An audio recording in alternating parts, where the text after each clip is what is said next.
এতিয়া কথা হৈছে চাওক এতিয়া অকল কেৱল ক্ষুদ্ৰ চাহ খেতিয়ক বুলি নহয় বা কেৱল অসমৰ চাহ বুলি নহয়, ভাৰতীয় চাহটোৱে বিপদাপন্ন হৈছে। কিহৰ কাৰণে হৈছে যে কেনিয়াৰ পৰা চাহৰ যি আমদানি সেইটো বিপুল হাৰত বৃদ্ধি পাইছে। এতিয়া যোৱা 2024 কেনিয়াৰ পৰা ইম্পৰ্ট হৈছিলে, আমদানি হৈছিলে 46,15,103, 46,15,103 কেজি চাহ। কিন্তু এই 2025 এতিয়ালৈকে আমদানি হৈছে 66,93,491, 66,93,491। মানে এই ইম্পৰ্টৰ গ্ৰোথটো হৈছে 40% গ্ৰোথ। এতিয়া কথা হ'ল কি, আমাৰ ভাৰত বিশ্বৰ ভিতৰত ছেকেণ্ড লাৰ্জেষ্ট টি প্ৰডিউচাৰ।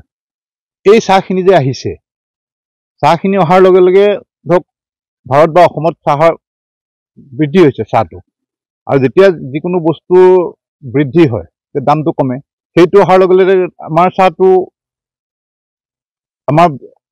হৈছে উচ্চ খাপৰ, মানে ভাল কোৱালিটিৰ চাহ, যিটো বিদেশতো নাম আছে।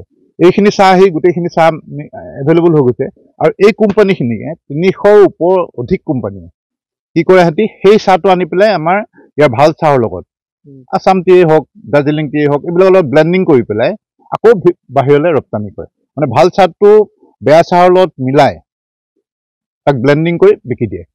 এফালে কৰিছে কি যে চাহৰ যিটো কোৱান্টিটি সেইটো বঢ়াই দিছে বাহিৰৰ পৰা চাহ আনি, তাৰ লগে লগে এইপিনৰ আমাৰ দামটো কমি গৈছে। কোৱান্টিটি যেতিয়া বৃদ্ধি হয় তেতিয়া দামটো অট'মেটিক কমি যায়।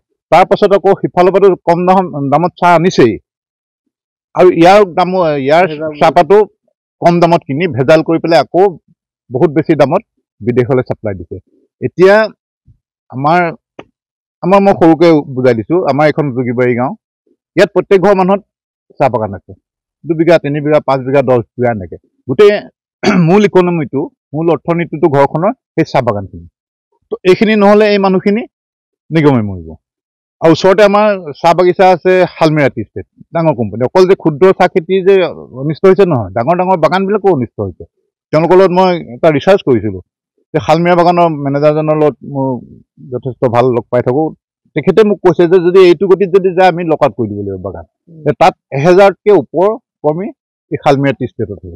আমাৰ আকৌ ইয়াত 1000তকৈ বেছি মানুহ চাহৰ লগত জড়িত হৈ আছে। কাৰণ এই ট্ৰেণ্ডটো থাকিলে সেই 1000 চাহ শ্ৰমিকসকল ক'ত যাব? সেই বাগানখন যদি বন্ধ হৈ যায়, আমাৰ মানুহখিনি ক'ত যাব?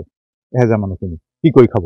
সেই তেনেকৈ প্ৰত্যেকতে যিমান ডাঙৰ ফেক্টৰী হওক, আমাৰ ক্ষুদ্ৰ চাহ খেতিয়ক হওক, সকলো এফেক্ট হৈছে। আৰু ইয়াৰ মূল কাৰণ পাইছোঁগৈ কেনিয়ান টি।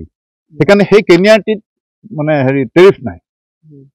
মই চাপ'জ আনিব খুজিছোঁ, মই কোনো শুল্ক দিব নালাগে। আজি ট্ৰাম্পে যেনেকৈ 50% ইণ্ডিয়ান বস্তু যদি কোনোবাই আমেৰিকালৈ পঠায়, 50% তাত ওপৰ দিব। যদি 1000 দামটো 1500 হৈ যাব। কিন্তু কেনিয়াৰ টি তাত যদি 100 টকা, 100 টকাকৈ আমি ইয়াত দিছোঁ। আমাৰ ভাৰতীয় চৰকাৰৰ কোনো শুল্ক নাই। সেই সুবিধাটোকে লৈ, এই সুৰুঙাটোকে লৈ এই টাটা, ইউনিলিভাৰ নিচিনা বহুত ডাঙৰ ডাঙৰ কোম্পানী এইটো ডাঙৰ এটা বিজনেছ এটা কৰিবলৈ আৰম্ভ কৰিছে। বহুত সিহঁতি ধৰক লাভ খাইছে। সেইকাৰণে এই কেনিয়াৰ টিটোৰ যদি ওপৰত যদি ইম্পৰ্ট ডিউটি নলগায় বা সেইটো যদি অলপ তাক কণ্ট্ৰল নকৰে, যোনে যি ইচ্ছা যিমান আনিব পাৰে সেই ব্যৱস্থাটো যদি নাইকিয়া নকৰে, কিন্তু অসম টি হওক, ভাৰতীয় চাহ হওক, সকলো বিপদাপন্ন হ'ব। কিন্তু কৈছোঁ কি, অকল ক্ষুদ্ৰই নহয়, আমি ক্ষুদ্ৰটো দেখি থাকোঁ। ডাঙৰ বাগানবিলাক কেনেকৈ চলিছে কোনো তাক ল'বলৈ যোৱা নাই। এনেকৈ হ'লে অসমৰ চাহ তথা অসমৰ যিটো আছাম টি ইণ্ডাষ্ট্ৰী, অসম কিহৰ কাৰণে বিখ্যাত? চাহৰ কাৰণে বিখ্যাত। তাৰ পাছতে গড়ৰ কথাটো আহে। গড়ৰ কাৰণে বিখ্যাত, চাহৰ কাৰণে বিখ্যাত। আছাম টি ইণ্ডাষ্ট্ৰীটো যদি ডেড হৈ যায়, আপোনালোকে গৈ পেলাই অলপ ডাঙৰ বাগানতো খা খবৰ কৰকে, যিবিলাক আমাৰ টি কোম্পানী আছে, সেইটো গম পাব যে সিহঁতৰ লক আউট হওঁ হৈ আছে, কষ্ট অফ প্ৰডাকশ্যনেই নোলায় বুলি। মোৰ 2-এখন বাগান যি মই খবৰ কৰিছিলোঁ যে আমাৰ কষ্ট অফ প্ৰডাকশ্যন উলিয়াবলৈ দিগদাৰ হৈছে, যিটো মানে বাগানত খৰচ। এতিয়া শালমৰাতে 1000 মানুহ আছে, তেওঁলোকৰ PF ফাণ্ড, দৰমহা, ৰেচন এইবিলাক দি মেলি যদি সিহঁতে অকশ্যনত দামটো নাপায়, নহ'ব। চৰকাৰে সেই বস্তু গোটেই ষ্টাডি কৰিব লাগে যে কি কাৰণে আছাম টিটো যিমান কমিছে। আছাম টিটো এনেকুৱা ধৰণে কৰিব পেলাই দিয়া নাই, এইটোও কিনিছে। কিন্তু কেনেকৈ কম দামত কিনিব পাৰে সেই টেকনিকটো লগাই এই ইম্পৰ্টাৰবিলাকে যে অসম টিটো আমি কম দামত কিনিম, লগত কেনিয়ান টিটো আহিল কম দামত, দুইটা কম দামী মিলাই বহুত দামত বিক্ৰী কৰিব। অসমৰ চাহটো মিক্স কৰিলে ব্লেণ্ডিং বুলি কয়। ব্লেণ্ডিং কৰাৰ পাছত সেই চাহৰ কোৱালিটিটো ভাল হ'ব।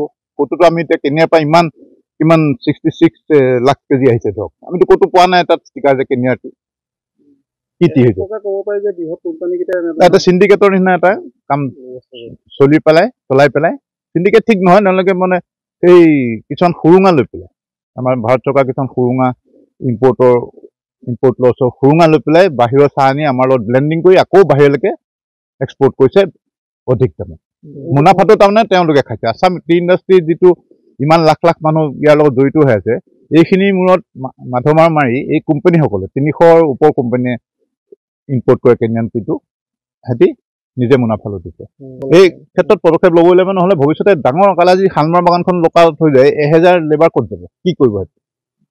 আজি আমাৰ গাঁওখনৰ যদি 1000 মানুহৰ যদি জীৱিকাটো নোহোৱা যায় কি কৰিব?